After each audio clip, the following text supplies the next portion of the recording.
Hey everybody, welcome to the Rock and Roll Hall of Fame. My name is Mandy Smith and I get the honor of being the Director of Education here. So I get to talk about, write about, teach about, and think about, and perform the greatest music of all time every single day. This week we are celebrating the life, music, and legacy of the great Janis Joplin. We've got a new exhibit that you'll have to check out. We've got all kinds of programming, of which this is a part today. Today, we get the pleasure to sit down with the one, the only Melissa Etheridge, who inducted Janis into the Rock and Roll Hall of Fame, played a tribute performance in her honor there and at the Grammys, and that might just be the coolest and most powerful thing that has ever happened at the Grammys. So nobody knows Janis like Melissa Etheridge does. So we're going to sit down with her. We're going to talk about her life and career, all of the great music that she's made, and we're going to get a little bit of insights into her thoughts and relationship to Janis Joplin. So please join me in welcoming Melissa Etheridge. Hello, hi. Hey, Melissa, how are you doing today? Oh, I'm great. A pleasure to be here, talking rock and roll, talking Janis Joplin. That's a great day. I agree. I could do that every day, in fact. Yeah, and you got the best job, I think. You rock. You know, I always tell people I do. I'm the luckiest person. I mean, I'm sitting here interviewing Melissa Etheridge. How could this not be the best job in the world? Yay. So I actually want to start by talking about the pandemic that we've all just been living through, and how you have had a lot of success in creating Etheridge TV.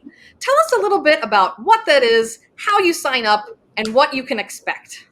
Well, when the pandemic started last year in 2020, and little by little my gigs were starting to be canceled. Yeah. I started to get the idea that maybe this is going to last a little longer than just a couple weeks, and I started to think, wait a minute, live music is going to go away for a while, and that blew my mind because I was always one who thought, oh, at least I can, if everything else goes away, I can go down on the corner and I can always sing, and Right. and they even took that away. So I thought, okay, I have to rethink this for a lot of reasons. One, I'd probably go crazy if I didn't perform for people.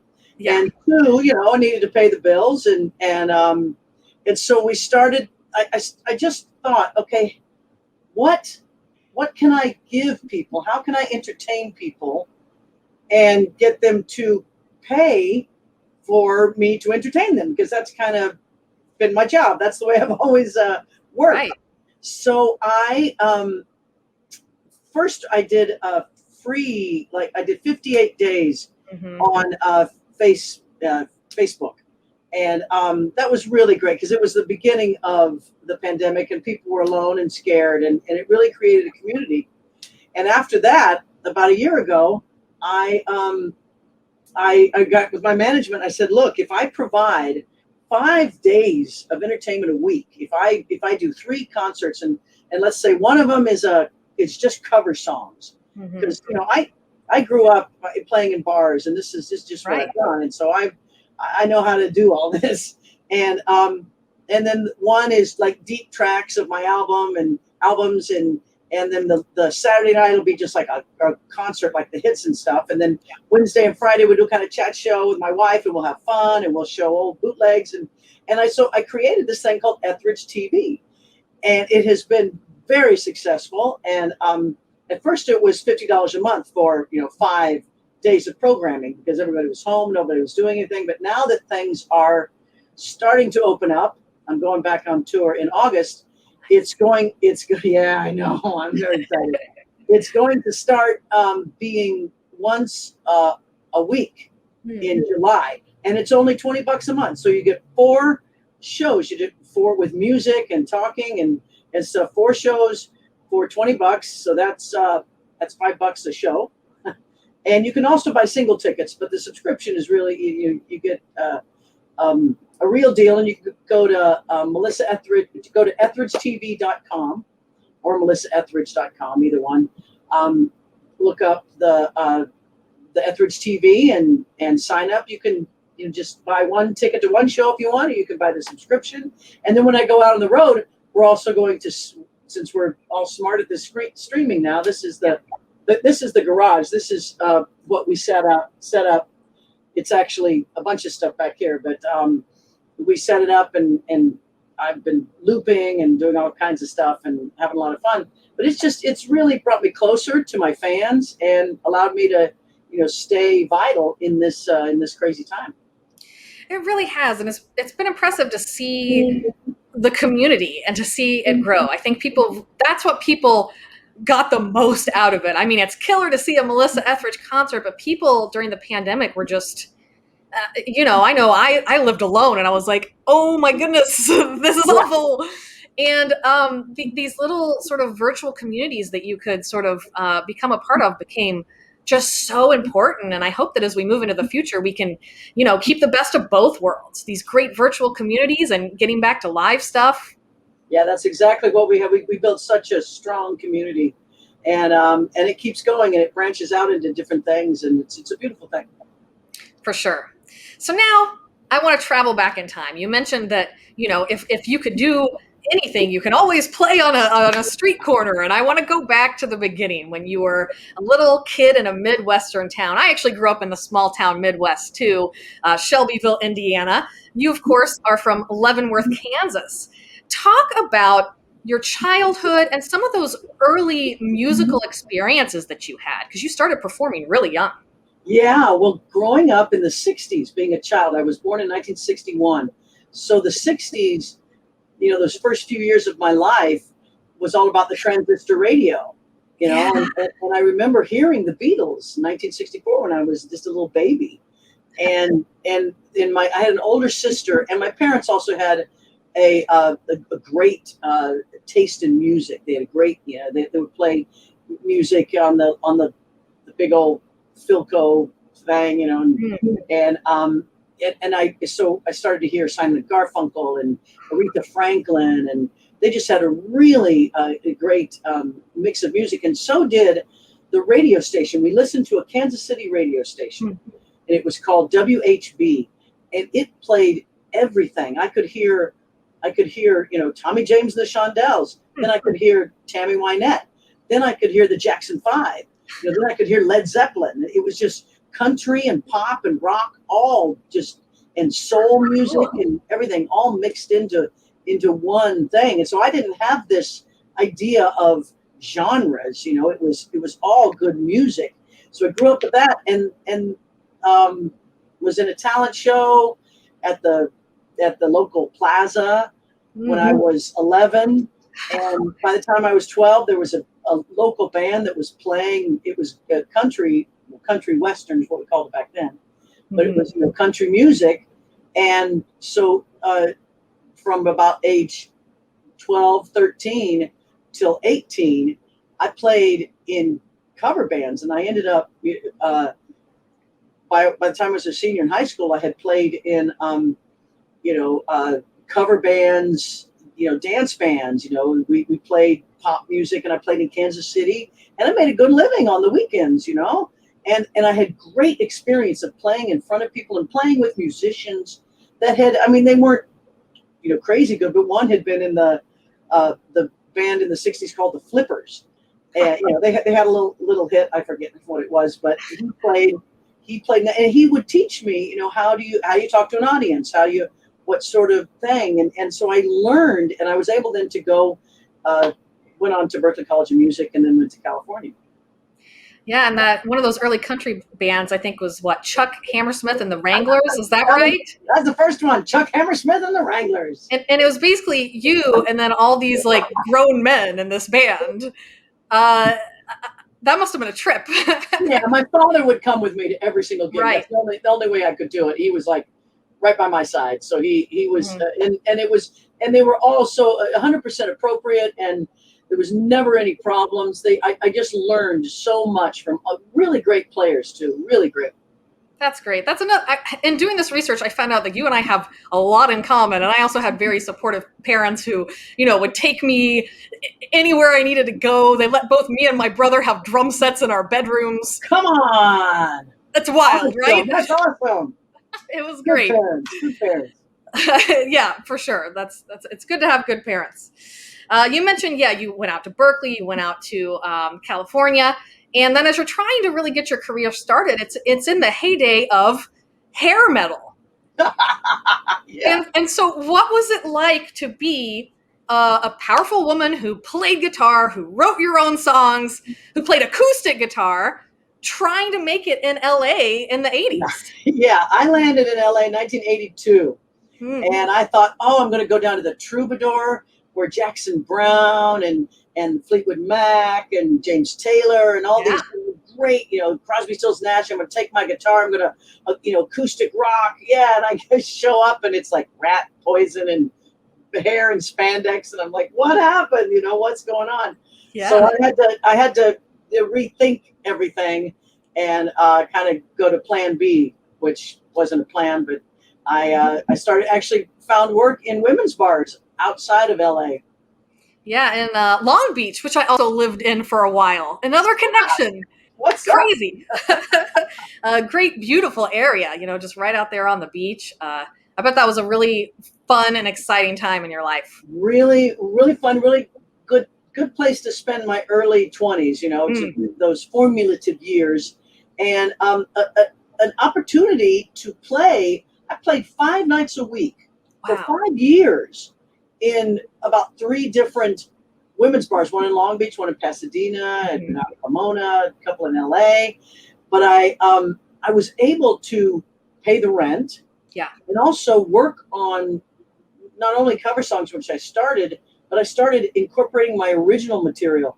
And it was what musician these days gets that much opportunity to make a living and Yeah. work on their original stuff and their performance. And I'm so grateful I was able to do that for 5 years before I got signed.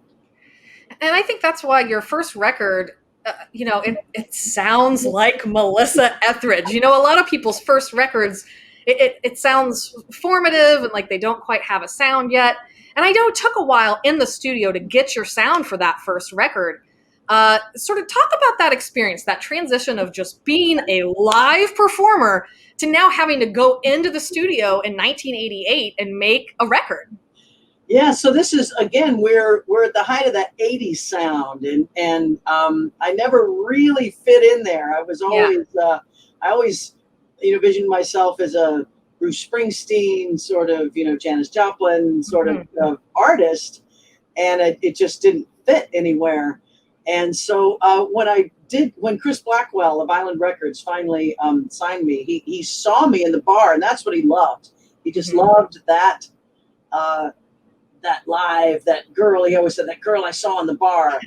And so the first thing we did, I couldn't get a producer that was very interested in me. Hmm. So my manager finally called in a favor from a friend or something. And there was a fella, Jim Gaines, up Yeah. in San Francisco. Now he had done Journey and Steve Miller, and he kind of had this kind of a slick Right. San Francisco kind of sound. So Very polished. yeah. And so we made an album, but it was a slick kind of '80s kind of sounding, and Chris Blackwell hated it. Yeah. Thank God. And he's like, no. And I thought, oh, that's it. My career's over. I failed.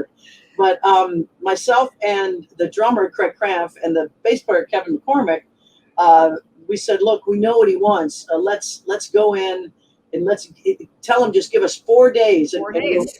we'll record it. So we did. So that's why it sounds so live and so real, because most of those tracks are just the three of us just playing, singing, and recording live. Then we overdubbed. We actually brought the great Waddy Wachtel in. Waddy So, Wachtel. I'm so grateful to have he can create iconic parts that are so simple. Yeah. Bringing some water just is so, and like the way I do at the end of it, just da da da da da. Your 5 notes, iconic. It's there it is. He's so great. And so and he loved that, and there it was, because it was very much real. It was me, and it's what I do.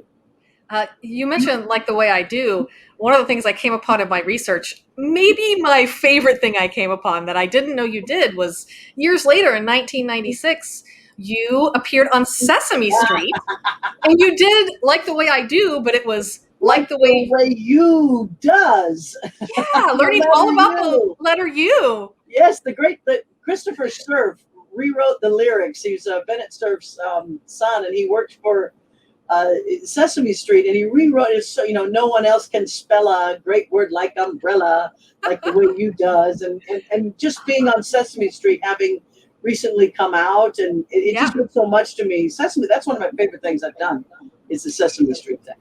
And how important not to just teach toddlers their letters. We do that all the time here, and I am super stealing that song, and we're going to play it for toddlers, by the way. Yes. But it's also just important that toddlers saw an openly gay woman on TV, even if they didn't know it at the time. 10 years later, they might have looked back and been like, oh, the letter U, that was Melissa Etheridge. And that kind of exposure, I think, is just so important. That's what Sesame Street always did. They were really in front. So I just loved it when they called me. I thought that was just really amazing. Yeah, I think so too. I thought, oh man, this is a gem. This is like the best thing I've seen in a long time. I'm going to skip forward just a little bit in the interest of time. I want to get to 1993, which was a huge year in your life for several reasons, right? Yeah. So in, I believe it was January, you play in front of the Lincoln Memorial for Clinton's inauguration, and then you go to the Triangle Ball. And I think you definitely surprised Katie Lang with what you did there. And I think you maybe surprised yourself a little. Tell us what happened at that Triangle Ball. Well, working up to that, I was working on my fourth album, which was Yes, I Am. I had 3 albums out, and they had done fine. They were, rock records. They each sold about 1 million. Yeah. And it was it was fine. But I was really looking to, really break through. And so I was starting my work with Hugh Padgham on my fourth record. Right. And I had also socially been doing a lot of work with, LGBT groups that Human Rights Fund, and there was these 3 groups. That's why they call it the Triangle Ball, that were super politically active about gay rights. And it was one of the first times that we had organized in such a way to put our power behind electing a government that would support us. And it was the first time we heard gay and lesbian being uttered by a presidential For candidate. sure. And so I was invited to then come to this ball, and I was out to, if you knew me personally, you knew I was gay. Yeah. It was just, there was a line that I hadn't crossed with the public. I hadn't said, I'm gay. It was something that I just, the opportunity hadn't come. I knew I was going to come out that year because things were getting so personal that it was important for me, and I wanted to, but I didn't know how. And I thought I was going to come out on Arsenio Hall. I had always had a plan to come out, but before I could, I was at the Triangle Ball at the press club, which meant there was tons of press there, and I just said I'm a lesbian, and it just happened. Yeah, I just love Katie Lang's reaction. Yeah. Like her jaw drops and she lights up. It's great. There's a video of me doing that. I'm really grateful for that. That there's actually a video of that moment. You can almost like hear her in her head saying like, "Thank goodness, another like famous lesbian." Yeah, she'd come out about a month or 2 before, and she just squeezed me. We were good friends, so it was great. That's amazing. That's great. And then you mentioned Yes, I Am. So then Yes, I Am comes out later that year and sells millions, 6 million copies. People always ask me, do you think it hurt you that you come out? I said, well, I went from selling about 1 million to, 8 million records. So no, I think it was okay. Yeah. And I know you've talked about how not just our country with Bill Clinton was kind of ready for that, but the music industry was kind of ready for that with alternative radio. How do you think you fit into the alternative movement in the 90s? It's so funny that I always feel like I never belonged to any of that group. I was never a product of that. Like when my music came out in the 80s, I really didn't have an 80s sound. I was really different. But by the time grunge came out in the 90s, early 90s, I really wasn't part of that either because I was already around. I've always been kind of on the outside. So it's one of the reasons I've never had a number one hit or album. I've never been number one on the charts because my music has taken such a long time to get into the public, and especially those couple of years. I actually held the record for a while on Billboard. Come to My Window was on the chart the longest of any single for a long time. Someone just a few years ago broke that, but it was like almost a whole year it was on the chart, but it never got to number one because by the time the stragglers came on and started playing it, the first you know how the radio works, and it never climbed up yet. I'll take that because it wasn't one of those big hits that came and went. It lasted like a couple of years. It's still, Come to My Window is still a song that people know, and it's out there in the world. For sure. And I think the industry, in the midst of alternative, wanted to do something with you. They saw that magic, but they weren't sure where to put you. And so you actually ended up getting a lot of play on VH1 instead of MTV and things like that. It's funny, but so people always ask me, I just say, look, I'm just rock and roll. You can't put it in a box. It's just rock and roll.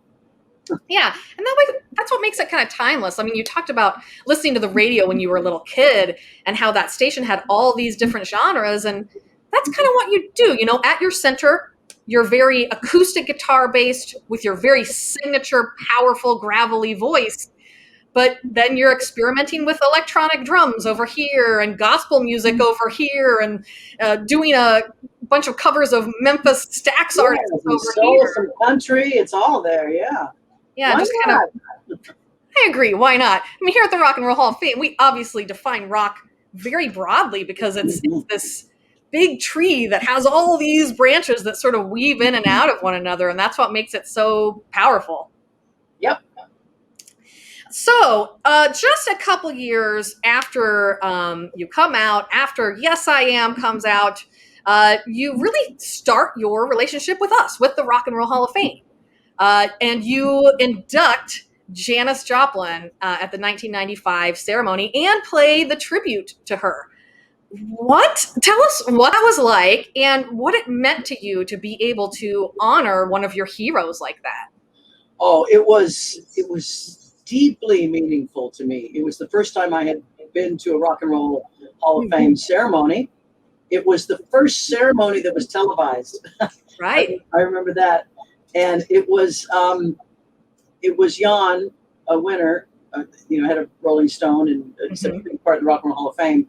He invited me. He asked me to induct Janis, and of course, I would love to.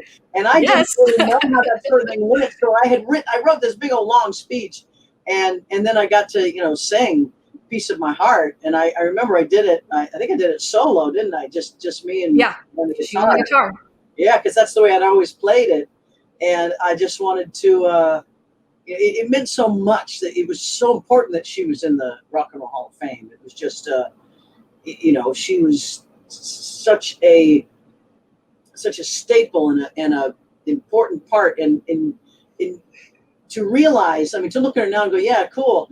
But put her back in 1968. There was no other woman, not one other woman that was doing what she did, that looked the way she did, that had the power, and doing what the boys were doing by taking the black soul blues music and creating rock and roll. That she did exactly that same thing. Janis was the 60s. She was the style, the sound, inspiration for men and women all over the world. She wasn't playing a character. Like the rebel in the high school in Port Arthur, she was just being herself. Even when she was a full-fledged rock star, she was ridiculed for her dress and her looks, from being different than others. Yet she never apologized, never backed away from the truth. Instead, she stood fast in her beliefs. To her fans, she was a goddess. She was the passion and power of love and freedom. Men and women both felt it, and felt understood themselves. I remember the first time I heard Janis Joplin. I was 10 years old. My parents had purchased the album Pearl. I remember listening to the songs. as I studied the album cover and wondering about this crazy woman in feathers and beads laying on that couch. I had never heard the blues. I had never heard Bessie or Odetta or Lead Belly, but I was hearing them then. When I was 19, I discovered her other work, and it grabbed me. I wanted to explode like that. I wanted to feel like that, and I wanted to sing like that. Yes, Janis Joplin was a junkie. Yes, she was an alcoholic. Yes, she was promiscuous, men, women. She made no excuse for it. In 1967, Janis Joplin was strange and freakish, but I think today she would be pretty hip. She would be alternative. I think so. She would do quite well. And because of what she did, I feel like what she did in her life at that time enabled me, when I was a young girl in 1976 growing up, not to feel so strange about wanting to do the things I wanted to do. She gave me power in my life. We didn't have to be secretaries or housewives. We could be rock stars. For sure. And you're always quick to point out that she looked back to the blues women of the 1920s, people like Bessie Smith. Mandy, Memphis Mandy, all of them. Oh, yeah. Yeah, and you can hear that in her voice. And you can hear it in your voice, too. It's this sort of tradition. It is the tradition. It is the rock and roll tradition. You have to know when you're listening to rock and roll that its roots go way back into the Black experience and the combination of all that different types of music. I've studied that rock and roll for a long time to really understand where it comes from, and that's exactly when I'm singing "I'm the Only One," I'm singing that with it's Bessie, it's Memphis Minnie and Ma Rainey and Janis Joplin. It's that soulful feeling, and that's where rock and roll comes from. Yeah, I couldn't agree more. And just knowing that history is so important. And I love it that you like to share that history. The next time you came and did a Rock Hall event was later that year. You did the concert for the Rock Hall in Cleveland when we opened our doors at this very museum. And you came out, I have the quote here, I want to get it right, and you paid tribute to the good old days when rock and roll wore a dress. Oh, I love that. And I love just the sort of acknowledgement of that. And then you go into all these classic girl group songs, the Ronettes, the Shangri-Las, the Supremes. Yeah. Can you point to sort of why that history is so important to you and it's so important for you to share with others? Well, because of course, even at that time in the 60s, when rock and roll, the 50s and 60s, when rock and roll was forming and really becoming something, that the part that women played,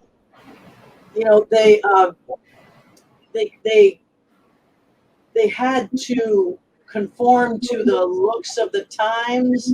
Yeah. Man, when you hear the leader of the pack, come on, that song used to make me crazy, And you see the Shangri-Las in their leather. I know, and you're like, come on. So cool. So super cool. So they kind of had, it was like they started the race from 100 yards behind everybody else. And they had to wear a dress and heels, But still, we were able to start to form what we wanted to, what we needed to.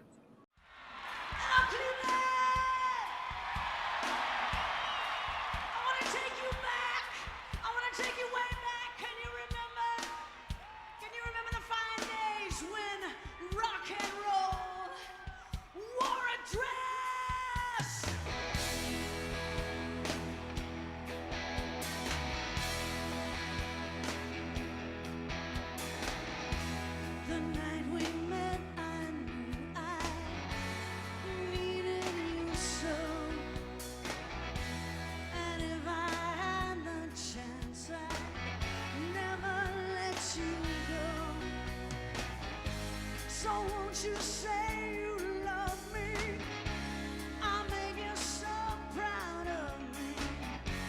We'll make them turn their heads everywhere we go. So won't you be my little baby? Say you'll be my darling, be my baby now.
Yeah, and those girl groups, that's the first time when women had that degree of agency in the history of rock. They were performing songs that spoke to the concerns of young women, that were oftentimes written by young women like Carole King. Uh, and so that's a really great time in history that really links the 50s to the Beatles. You can't get the Beatles without the girl groups. You just can't Right? get there. That's right. Absolutely. Absolutely. Mm-hmm. So let's jump forward a little bit once again. We're talking a lot about the power of music. And I know that music has helped you through a lot of tough times, as it has many of us, right? And you had a tough few years at the beginning of this century. In 2001, you create one of the greatest breakup albums of all time. I would put it up there with Rumors, with Lemonade, with Blood on the Tracks. You come up with Skin in 2001, where you're dealing with the separation of your partner of 12 years. So tell us a little bit about that album and also about how you can find this catharsis and this healing through your music. Well, as we were speaking, I went through the 90s was a huge time for me. And Yeah. it was a time of coming out. It was a time of saying, this is who I am. This is my partner. And then we had children, and that was a big Yeah. news, and it was all crazy. And then my partner changes, as sometimes that happens. Yeah. And so I had this very public breakup, which was, it's hard enough to break up, but then to break up in public, it's like, it's horrible. And so I just wanted to retreat, and I went into the studio. I went down to the Village Recorders down in LA. It's very historic, where actually Rumors, where a lot of the Fleetwood Mac stuff was recorded. Right. And I just hide myself in there. I would go in there every day for a few weeks. And it was the first, I kind of wanted to do like a Springsteen, Nebraska sort of thing. I wanted to do everything myself. I just felt like, going like this. And so I started healing myself through the writing, through the recording. I worked with engineer David Cole.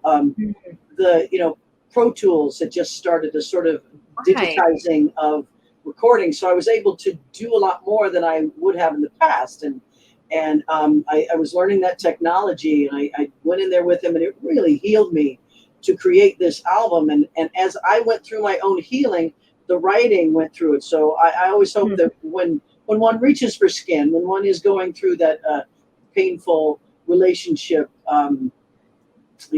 time that I was writing about, that it starts with Love or Please. It starts with, oh, you're out there, you're leaving me. Oh my God. And this is gonna hurt like hell. That's exactly what it is. This was gonna hurt like hell, yeah. And so, and then, but it takes you through to the changes and the letting go. And okay, I want to be in love. This is what I want. I'm gonna reach for what I want. I'm gonna get what I want. And then it ends with heal me. You heal yourself through this. You find your strength inside yourself and heal yourself through. So yeah, that was a tough one, but some of my fans, that's their favorite album, and I dip into that a lot. That album. Yeah, it's definitely like a top 3 for me. My top favorite will always be Yes I Am, just because I was like 12, 13 when that came out. So that album has got me through coming of age all the way to middle age. Yeah, which is great, but Skin is killer. Oh, thank you. So then, a few years later, of course, you get diagnosed with breast cancer. And then that happens. Yeah, that was without. I mean, I'd let you ask the question, but I'm just going to give you the answer. Yeah, go for it.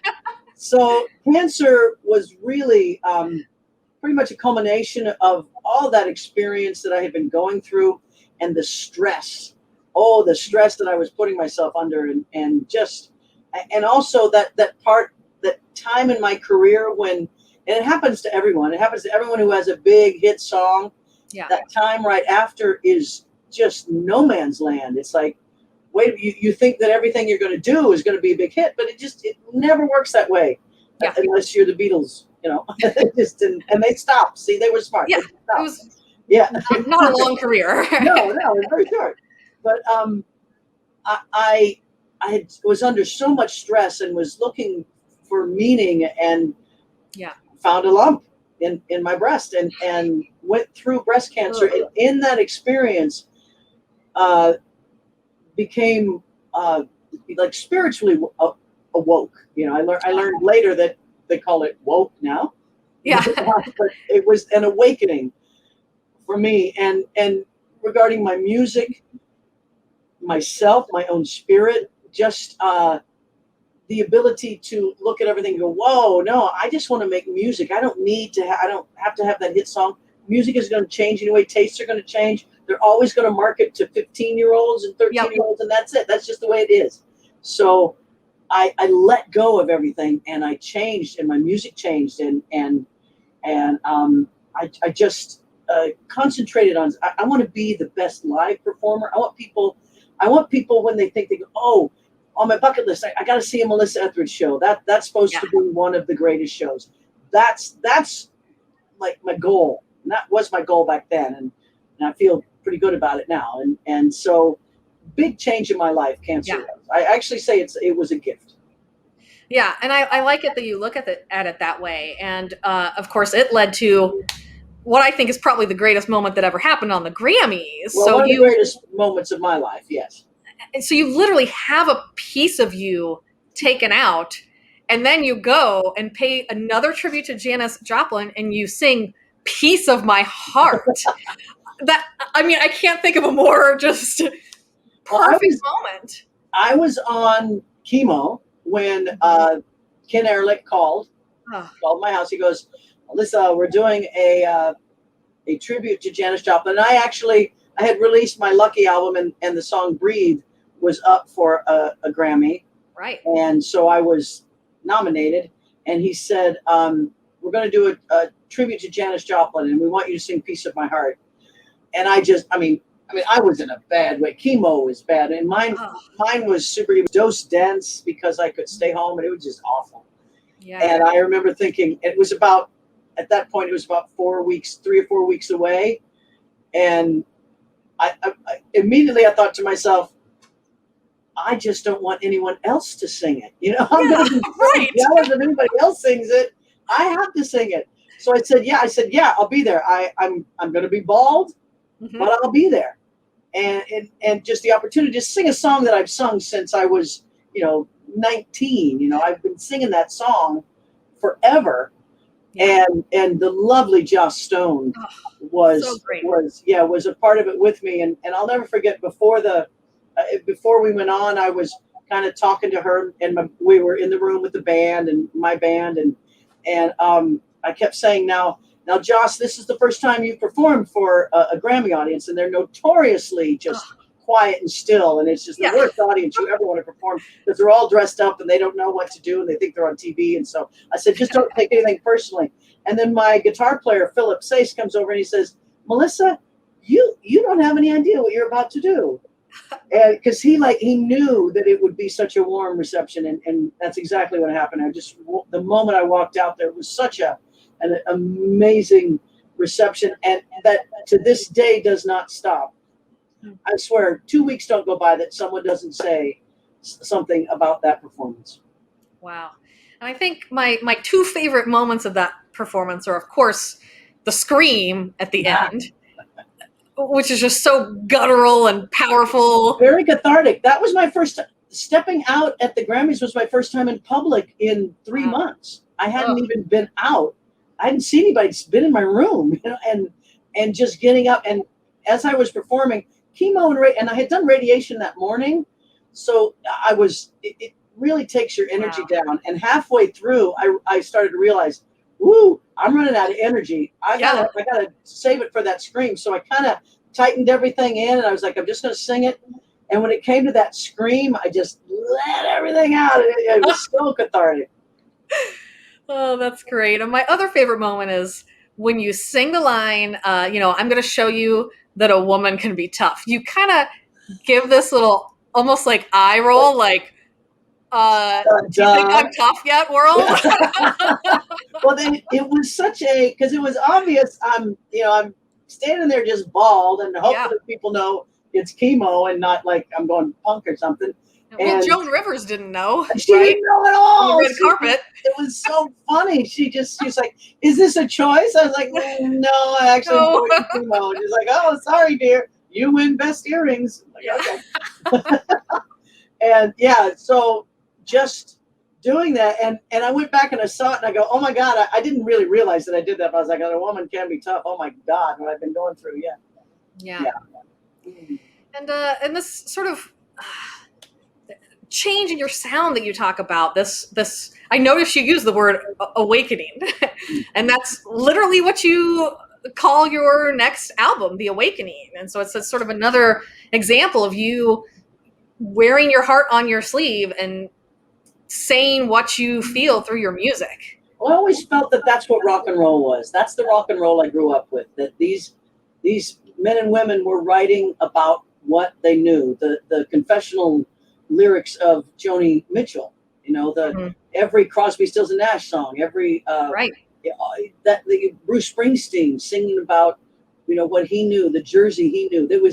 That's the singer songwriter rock and roll tradition is what I always wanted to be and what I grew up with. So I clung to that, and I still do. I still believe that if I write my experience, if I'm truthful, if I step forward and create music about what I'm going through, even though I've just turned 60. So even though, you know, but believe me, as long as Mick Jagger can do it and Bruce, Yeah. I'm out there doing it. So I got many years to go. So, you know, but writing about that experience truthfully, and that's what The Awakening is. And every album after that is my experience. Yeah, and some of the more recent albums, you're also sort of looking back to the past. You know, you have your great Christmas album, you have the Memphis Rock and Soul album, where you're, you know, doing covers, but then you also, you know, on 4th Street Feeling, you have a little bit of what sounds like slapback echo from Sun Studios, and you have like a tech piano sound on the Medicine Man, the Medicine Show record. Yeah. What does it mean to you now to be able to sort of look to music of the past and do more covers and incorporate it into you and your style? Well, I think today's technology allows us to access absolutely any sound in the Everything. world, everything in the world. And you know, sometimes that can be a bad thing. Sometimes you can, you know, drown yourself in the sound, but sometimes it can be a way to really. I know myself. I've done enough music, and I've been around this long enough that I know that my fans, they want to hear what I'm singing and saying, and they want to be moved. And so, you know, I'm not going to invent the next new sound. That's not my thing. I'm going to create music that people can put on and feel and relate to and clean the house to and drive, you know, drive that long drive they got to drive to. That's my job, is to create that music. So with today's technology, I can go in there with the key. I can do it all myself if I wanted to, but I do enjoy the experience of performing with other musicians. So I try to make it as live as possible, because I think that's an ingredient that no computer can make. For sure. And I must say, you are particularly good at picking studio drummers. I'm actually a drummer. That's my main I have worked on instrument. every single one. Oh my goodness. I mean, even on a single album, just on Breakdown, you had Kenny Breakdown is like Arnoff, my drummer Jim album. Keltner, Matt Chamberlain, Steve Ferrone. You work with Josh Freese later. Talk about rhythm, because I know rhythm is very important to you. I know you had an early teacher who really dug in about the idea of rhythm, and I feel like that is my favorite thing about you, is your rhythm guitar playing. I owe so much to Don Raymond. He was my teacher when I was 8 years old. He told my father that I was too young to take lessons because I was begging to take guitar lessons. My father had bought a guitar for my sister. She was 4 years older. Yeah. And she wasn't interested. I'm like, please. And Don Raymond's like, no, her fingers are going to bleed and she's not going to want to play. no. And I was like, please, please. And they finally said, okay, but her fingers are going to bleed. And, so I started taking lessons and my fingers started bleeding. I was like, I'm going to do this. Yeah. And so You build up the calluses, So, yeah, exactly. And I've had them ever since. Yeah. So, but Don Raymond used to play. He was very, very talented guitar player that used to play in like some bands in the 40s and the 50s. I mean, he'd been on the road. He had these pictures. And then I don't know how, but he got his fingers cut off. Oh. He never told me how. He got like most of them on his left hand, so he had to learn to play with the right hand. He had to learn differently. And so now he was in a small town teaching little snot-nosed kids like me. So he wasn't like a sweet teacher until I grew up, and then I got to know him better. But he would tap his foot, and it was just it was one of those old wooden back of the store kind of little rooms, and he would tap his foot, and he would say, I don't care if you play wrong notes, just never go out of time. and so I would go, okay, as long as I stayed in time, that with that tapping of his foot, it was okay. And I learned kind of that in music you can do that, as long as you stay in time. And so I always just hooked up right with the drummer, and I've had every drummer I've ever played with. It's like, oh, you've got such a great feel. Yeah. And that's what it's all about. The acoustic, like the 12-string that I play, is basically a percussion instrument. It's like another hi-hat. Something when you listen to Like the Way I Do, basically I'm just playing. It's like a musical hi-hat. And that's just what I've always done. And it kind of grew from playing solo for so long. I wanted that rhythm behind me. I wanted to move people and get them moving. And so it became a big part of who I was. And I was always so grateful to Don Raymond. Very much. Yeah, me too. Being a drummer, like I'm obsessed with rhythm and just think about it all the time. It's what makes rock and roll. It's people, you just never know how important it is until it's gone. Yeah, and that's your sort of visceral bodily experience, and that's how you move to the music is through the rhythm. So it's such an important part. Thank you. So I do want to talk about, you've got a new album coming out in September. The single just dropped. It's killer. It's got a great groove. No surprise there. But the way I understand it is this is music that you've had in your, repertory since the 80s. Yeah. I've written a lot of songs.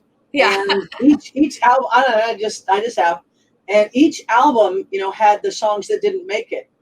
And about 8 years ago, I was considering doing a box set with Island Records, but then I decided to get off Island Records, and so that sort of went away.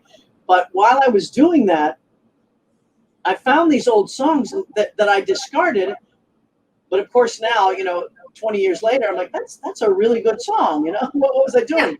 So I went in. I decided to go in with my first band that I played with in my first tour for my first record. Wow, that's and cool. It was Fritz Lewick on drums, Kevin McCormick on bass. They played and recorded like my first 4 records, and they toured with me from '88 to '93. Wow. And then I called in John Shanks because I discovered John Shanks Kevin McCormick had him in a band, and they were playing at Madame Wong's. Oh my gosh, that's my daughter calling. I'll decline that. Sorry. Goodness. So I called John Shanks, who is now like a Grammy Award-winning producer. He's just huge musician, but he toured with me for my first album. So I called the 3 of them and I said, let's record this like we did back in the late 80s. And so these songs I recorded 8 years ago in almost 9 years ago now, but in 2013. And they're these old, just flat out rock songs, very much, like the early 90s me, because that's kind of where it was.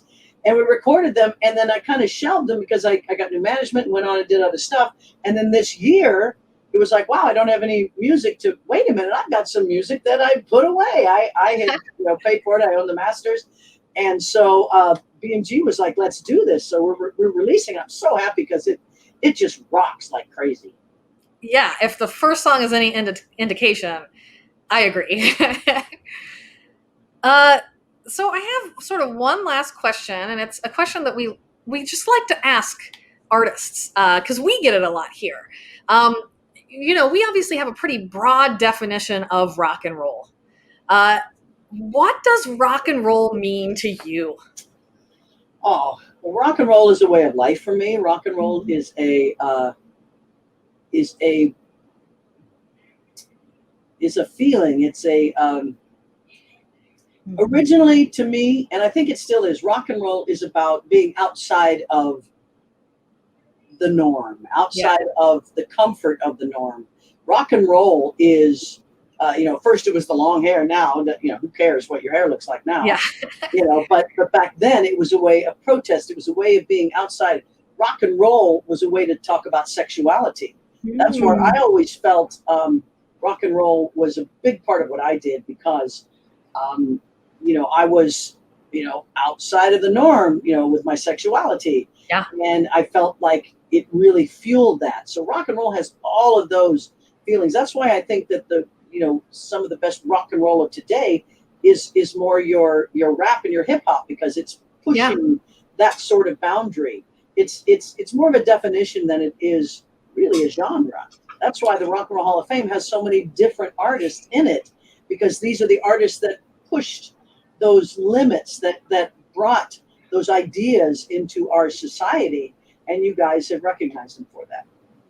I couldn't agree more. I think that just innovation, thinking outside the box, pushing people outside their comfort zones is such an important part of rock and roll. It's what drew me to it in the first place. Yeah, and that's why I always loved what I was doing, especially after I came out. I'm like, okay, now I'm pushing you here. Now, can you be comfortable with this? Yeah. Well, are you familiar with Brené Brown? Oh, I love Brené Brown.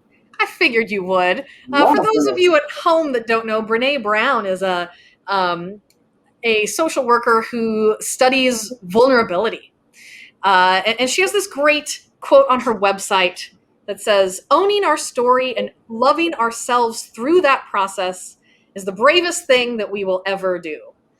And I'm not surprised that you know all about her and love her, because I feel like you are the precursor to this big conversation on vulnerability that's going on right now. And I hope that is a really big part of your musical legacy.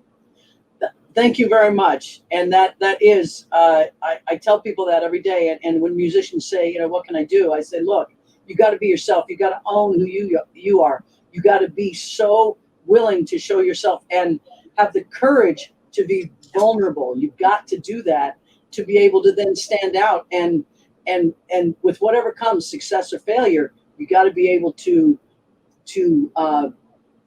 be with yourself through it. And I am an example of that. And thank you very much. Vulnerability is strength. Yay. So thank you, Melissa, so much for joining us today. Thank you, all of you at home, for hanging out with us. And I invite you this week to celebrate, not just this week, I invite you for the rest of your lives to celebrate women who rock, like Melissa Etheridge, like Janis Joplin, like Bessie Smith, and all the other women that we didn't even get to mention today. Thank you so much.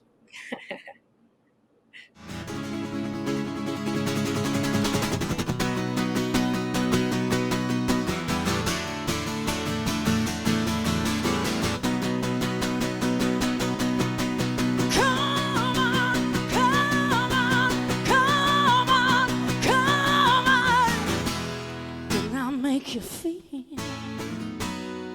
like you wanna own, babe. Yeah. Didn't I give you everything that a woman possibly can? Honey, no, I did. Each time I tell myself that I think I've had enough.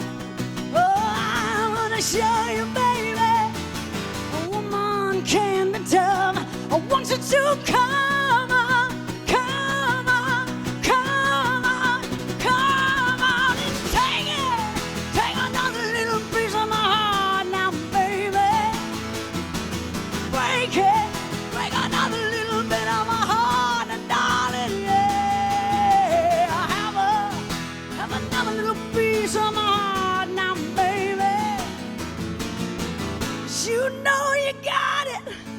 it makes you feel good, yes it does.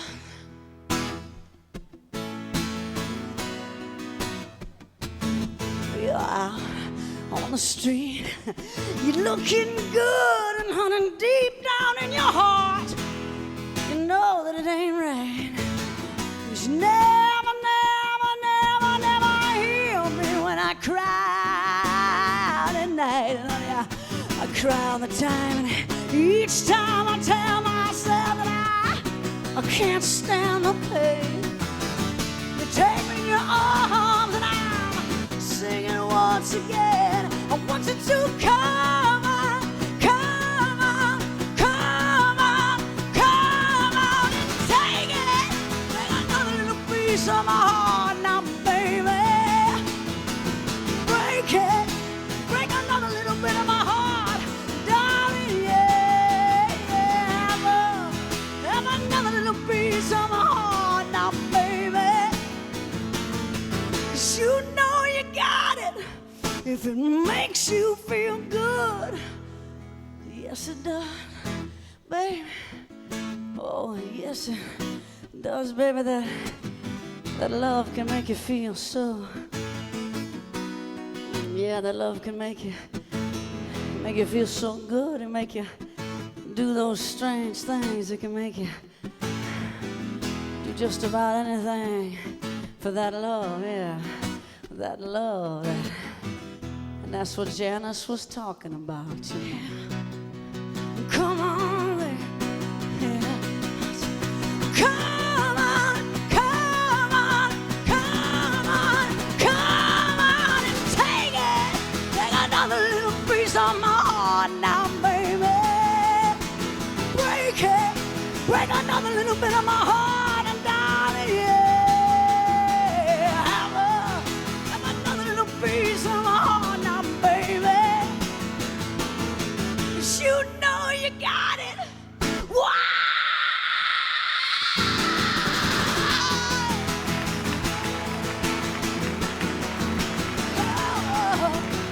Break it, break another piece of my heart. Hey, have another little piece of my heart now, baby. 'Cause you know you got it if it makes you feel, oh baby, baby, if it makes you feel